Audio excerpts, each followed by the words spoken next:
Sword of the Occult.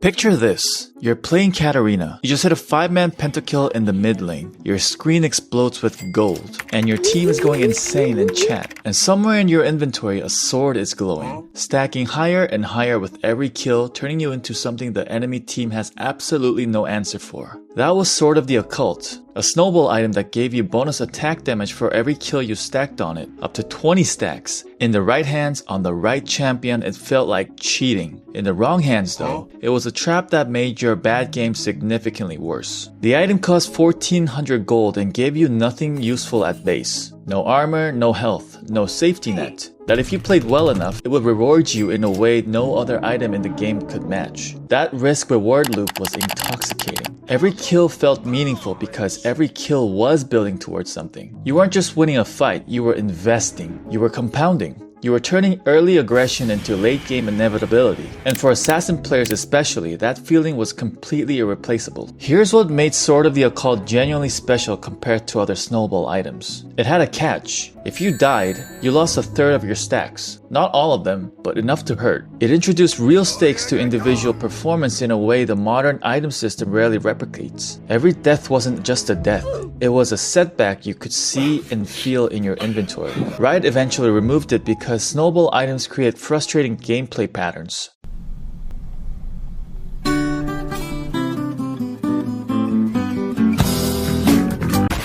A fed Sword of the Occult carry could feel genuinely impossible to deal with if the game went on long enough.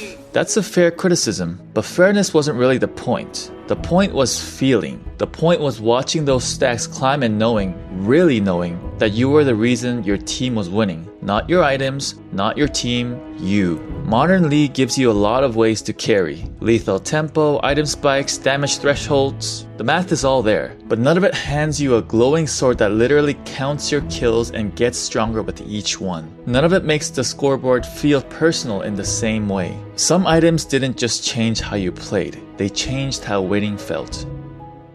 Deathfire Grasp.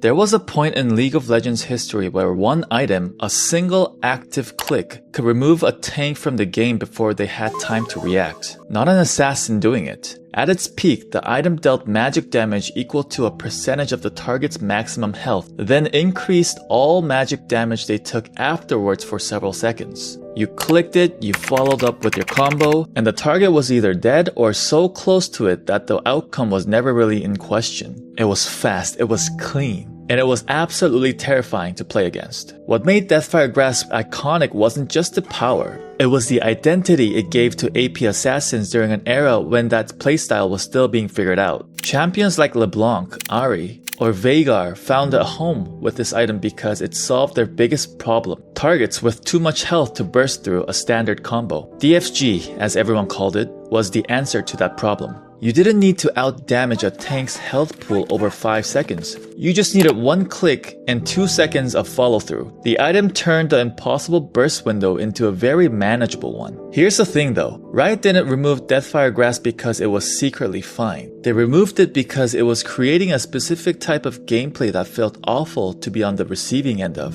When one item's active is the centerpiece of an entire champion's combo, when the counterplay is essentially hope they don't have it up, that's a design problem. LeBlanc with DFG became one of the most complained about experiences in the game's history. You'd go full health to dead in a window so small you genuinely questioned whether the fight even started. But here's what the nostalgia crowd remembers. They remember the satisfaction of landing it perfectly. The setup, the click at exactly the right moment, the combo flowing out after like muscle memory. They remember the era when mages felt genuinely dangerous. Not in a sustained damage way, but in a don't stand near me or you will simply cease to exist way. Riot replaced that feeling with better designed items. But better design doesn't always mean more fun to remember. One item, one click, one less enemy champion.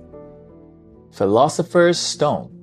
What if the best item you could buy in the early game wasn't a sword, wasn't a staff, wasn't even a piece of armor, but just a rock that slowly made you richer while you played? That was Philosopher's Stone. A small unassuming item that cost 700 gold and did something no other item in the game did quite as cleanly. It generated gold over time, restored health and mana passively, and asked almost nothing from you in return. No skill expression, no stacking mechanic, no active to remember. You bought it, you put it in your inventory, and it quietly worked in the background like a savings account you forgot you opened. And in the early seasons of League of Legends, that was genuinely one of the smartest purchases you could make. Support players in that era will remember this item like an old friend. Before the support item system existed, before Riot built dedicated gold generation into the support role, Philosopher's Stone was the reason supports could afford anything at all. You bought it first back, you let it tick away through the laning phase, and by mid-game you had enough gold to grab your wards and maybe a piece of something useful. It wasn't glamorous, it wasn't exciting, but it was the difference between a support who could contribute and a support who could spend the entire game one step behind everyone else financially. Here's what made the stone genuinely clever as a design. It built into 3 different late game items: Eleisa's Miracle, Shurelia's Reverie, and Locket of the Iron Solari, giving you a clear upgrade path that felt intentional and rewarding. You weren't just holding a gold generating rock forever, you were building towards something. The item was a bridge, a way to stay relevant in the early game and mid game while your teammates spiked on damaged items and then cash out into a real utility when the time was right. That progression felt satisfying in a way that's hard to replicate with modern support items. Riot removed it as part of the big support item overhaul that introduced a dedicated gold income system: Spell Thief's Edge, Ancient Coin, and Relic Shield. The logic was sound. Gold generation tied to active play patterns made more design sense than a passive rock. But what got lost in that transition was the simplicity. The old system asked nothing complicated of you. Buy the stone, play the game, be useful. There's a reason so many support players from that era look back on Philosopher's Stone with genuine warmth. It was the game telling them their role mattered in the simplest possible language. Not every great item needs to be powerful. Some just need to show up at the right time. Some items didn't carry you. They just made sure you could keep up. If this is hitting you right in the nostalgia, drop a comment telling us which removed item you missed the most, and subscribe so you don't miss the rest of the list. Heart of Gold. If you played support between 2010 and 2012, there is almost a 100% chance that Heart of Gold was in your inventory at some point in nearly every single game you played. It wasn't a choice so much as a reflex. You finished your first recall, you had around 825 gold, and you bought Heart of Gold without even thinking about it. The same way you'd open your phone and check your messages without deciding to. It gave you health, it generated gold over time, and built into Randuin's Omen, one of the best tank items in the game at the time. For supports and off-tanks, it was the safest, most reliable purchase in the entire shop. And for a lot of players, it was one of the first items that made them feel like they actually understood how the game worked. What Heart of Gold represented for that era of League was clarity. The early game item system could feel overwhelming to new players. Do you build damage? Do you build tanky? Do you build utility? Heart of Gold cut through all that noise. If you were playing a champion who needed to survive and help their team, the answer was simple. Buy the gold rock with the heart on it. Get healthier, get richer, build into something great later. It was the game's way of holding your hand through the support and tank experience without making you feel like you were being held back. The nostalgic weight of this item is also tied to something bigger. It represents an era when itemization felt personal and unhurried. Modern League moves fast. Item spikes happen at specific minutes, power spikes are calculated down to the gold,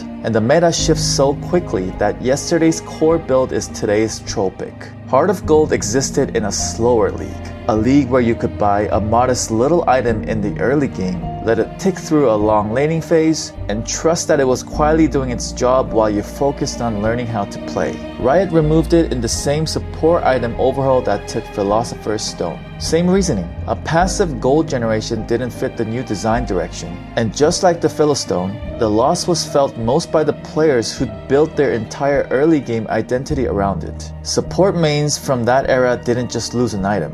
They lost a routine, a habit, a tiny ritual that signaled the start of the game. Heart of Gold never carried a game on its own. It just made you feel like everything was going to be okay. Atma's Impaler.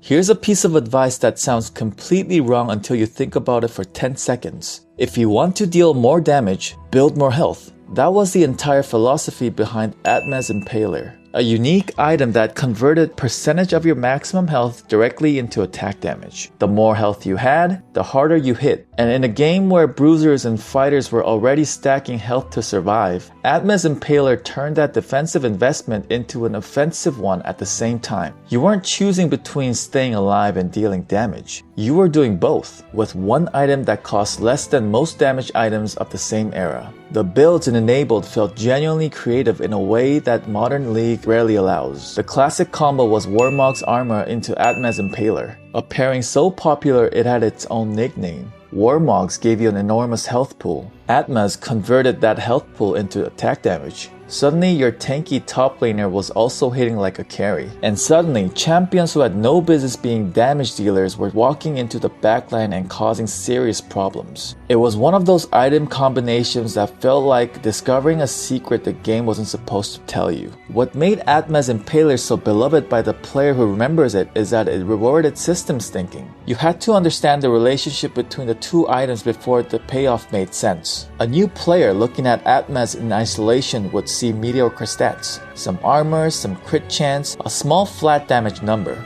But a player who understood the combo saw something completely different. They saw a multiplier. They saw a build path that punished opponents who focused on dealing with one item because this item made solving one problem automatically create another. Riot removed it because the health to damage conversion created balancing headaches that got worse as the roster grew. Champions with naturally high health pools, or abilities that scaled with health, became disproportionately powerful with it. The interaction ceiling was high enough that competitive plays started warping around it in ways Riot didn't want. That's a real problem. But from the outside looking in, from the perspective of a Season 2 top laner who just hit their Warmogs/Atma's power spike and felt genuinely unstoppable, it didn't feel like a problem at all. It felt like the game finally making sense in exactly the right way.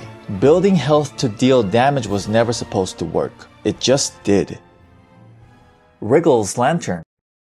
Picture the jungle in Season 2. No smite upgrades, no jungle items with fancy passives and evolving effects. Just you, your camps, and a small orange lantern in your inventory that made the whole experience feel manageable. That was Wriggle's Lantern, a jungler's best friend for an era when clearing camps without dying was genuinely something you had to think about. It gave you attack damage, armor, and a passive that added bonus magic damage on hit against monsters, making your clears faster and smoother than they had any right to be on an early budget. And on top of all that, it gave you a free word every 3 minutes, placeable anywhere on the map. One item solving 3 different problems at once. For the jungle players in that era, Wriggle's Lantern wasn't just an item, it was an identity. You were a Wriggle's jungler, or you weren't. Champions like Warwick, Nocturne, Tryndamere, and even early Fiora and Master Yi ran this item as their core opening purchase because it addressed every single concern the jungle presented in those early seasons. Your sustain went up,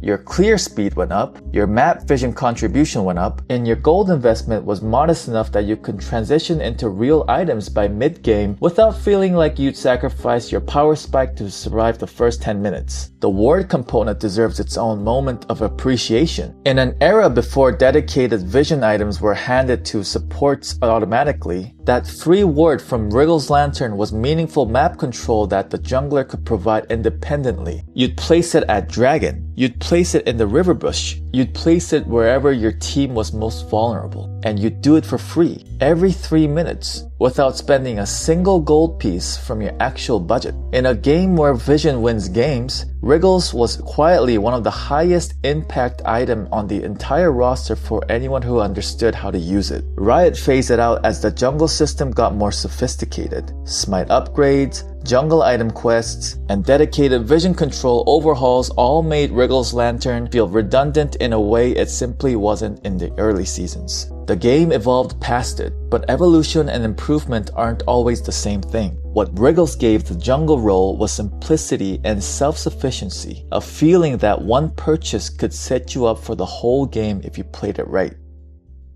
Eleisa's Miracle.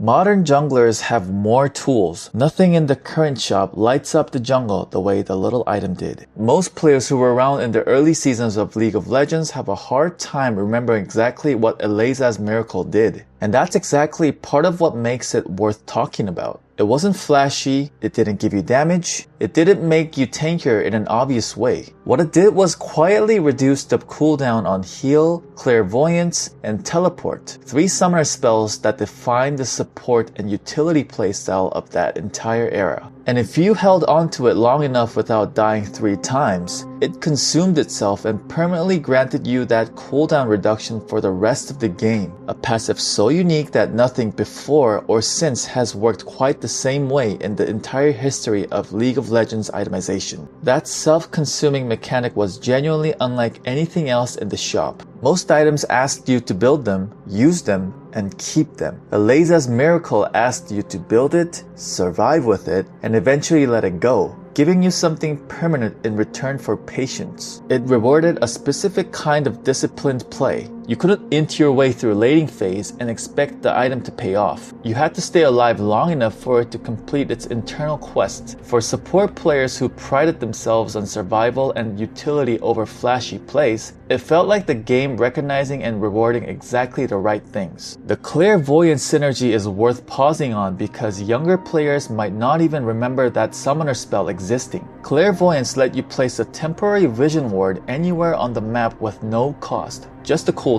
Support players used it to check Dragon before a team fight, scout Baron setups, or reveal a jungle path before they hit your carry. Combined with Eleisa's Miracle reducing its cooldown, a good support player had a near permanent information advantage that didn't show up on any stat screen but absolutely showed up on in-game outcomes. Riot removed Eleisa's Miracle when Clairvoyance itself was removed from the game. And without that summoner spell interaction, the item lost too much of its identity to justify keeping. That's a clean and logical reason. But what got quietly buried with it was the design philosophy. The idea that an item could complete itself, free up your inventory, and trust you to have earned it through smart play rather than raw stats. It was the most patient item in the game, and patience has always been underrated. The best items don't always make the highlight reel. Some just quietly win games. Soul Shroud.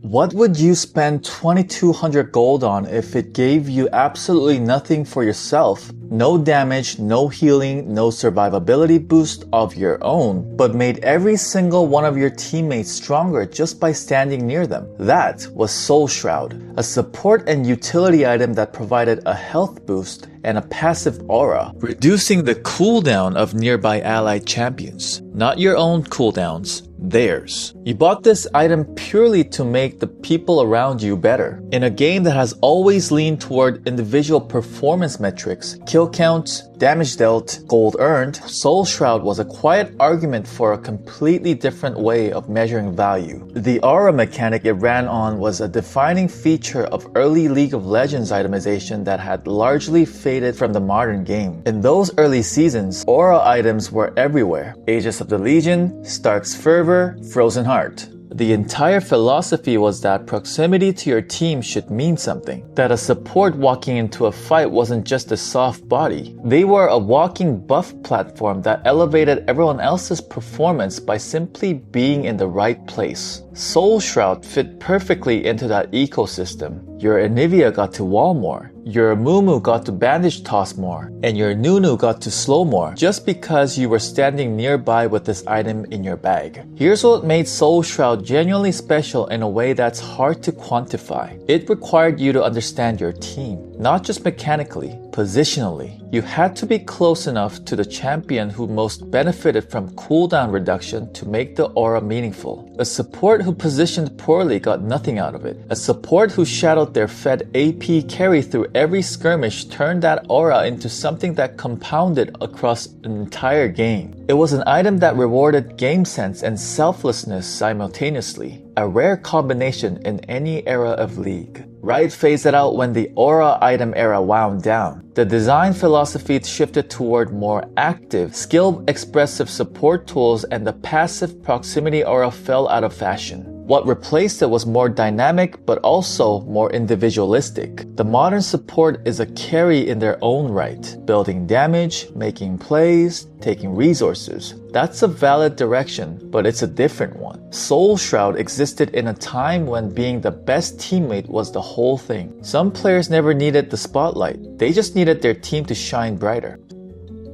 Thank you so much for watching this video. If you have any suggestions for the next video, make sure you comment down below, like the video, and subscribe.